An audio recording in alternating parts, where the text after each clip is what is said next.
రోజున ఎక్కువ మంది పడిపోటానికి కారణం, దేవుళ్ళతో తప్పిపోవడానికి కారణం. ఇదిగో ఈ బైబిల్ మిషన్ స్థాపించిన దైవజనుడు దేవదాసయ్య గారే స్త్రీని గాని ముట్టనివాడు, అంటనివాడు, తలంపులోనికైనా రాని అనేవాడు శక్తి కలిగిన దైవజనుడు. అందుకే చెప్తున్నాను, కనకానికి కాంతకి ఎంత దూరంగా ఉంటే అంత కాలం ఎక్కువగా ఉంటాం. స్త్రీని ప్రేమించినా, స్త్రీని మోహించినా దేవుని పిల్లలారా నీ జీవితం నరకమే.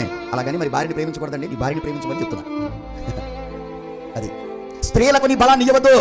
ఇంకేమంటాడు, రాజులను నాశనం చేసే స్త్రీలతో. ఏమంటే రాజు అయిన దావీదు ఏమైపోయాడు? మాట్లాడలేదు. మిద్దె మీద ఉండవలసిన వాడు మిద్ది దిగాడు, హంతకుడు అయ్యాడు, కన్నీరు కచ్చేచ్చాడు. దేవుని పిల్లలారా ఫిలిష్తీయులను పచ్చి గాడిద దవడ ఎముకతో 1000 మందిని చంపిన బలాఢ్యుడు సంసన్ స్త్రీ వ్యామోహానికి ఏమైపోయాడు? దెలీలాకి మనీ కావాలి, ఫిలిష్తీయులకు పవర్ కావాలి. దేవుని పిల్లరా నన్ను క్షమించండి, సంసోనికి దేవుని పిల్లరా వ్యామోహం కావాలి. ఇప్పుడు చెప్పండి, పవర్ను చేజిక్కించుకోవడానికి ఫిలిష్తీయులు వాడిన అస్త్రం స్త్రీ. ఎన్నిసార్లు దెలీలా దగ్గరికి వెళ్ళినా అన్నిసార్లు కూడా నీ డబ్బులు నాకు ఇమ్మని అడగలా, నీ బలం ఇందులో ఉంది చెప్పు, నీ బలం ఇందులో ఉంది చెప్పు అని అడిగింది. ఎప్పుడైతే గుట్టు విప్పాడో చెప్పండి, సంసోను చరిత్ర అయిపోయింది. ఎక్కడ పడితే అక్కడ నోరు విప్పి నీ బలాన్ని గురించి మాట్లాడదు, నీ బలాన్ని అడుగుతుంది అపవాది, నీ వెంటబడి శోధిస్తుంది పాపం.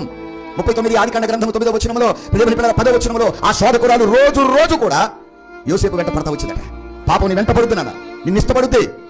లోకంలో ఉన్నప్పుడు పాపం వెంట నువ్వు పరిగెత్తే దొరకలా. ఈ రోజున క్రైస్తవుడు అయిన తర్వాత పాపమే నిన్ను ఎత్తుక్కుంటా వస్తుంది. అర్థమవుతుందా? ఎందుకో తెలుసా? పాప సహవాసానికి వెళ్ళావా, కుమారుని సహవాసం పోయింది. గుర్తుపెట్టుకోండి, పాపము అని అంటే కేవలం వ్యామోహాలే కాదు, టీవీ, ఏమంటే సెల్ ఫోన్, సినిమా, సీరియల్ పిచ్చి, ఏమితో ఇట్లా ఆడింటికన్నా వెళ్ళొద్దాం. ఆ పని చేసుకుని వాళ్ళ ఆడకొంపలకి తిరగడం.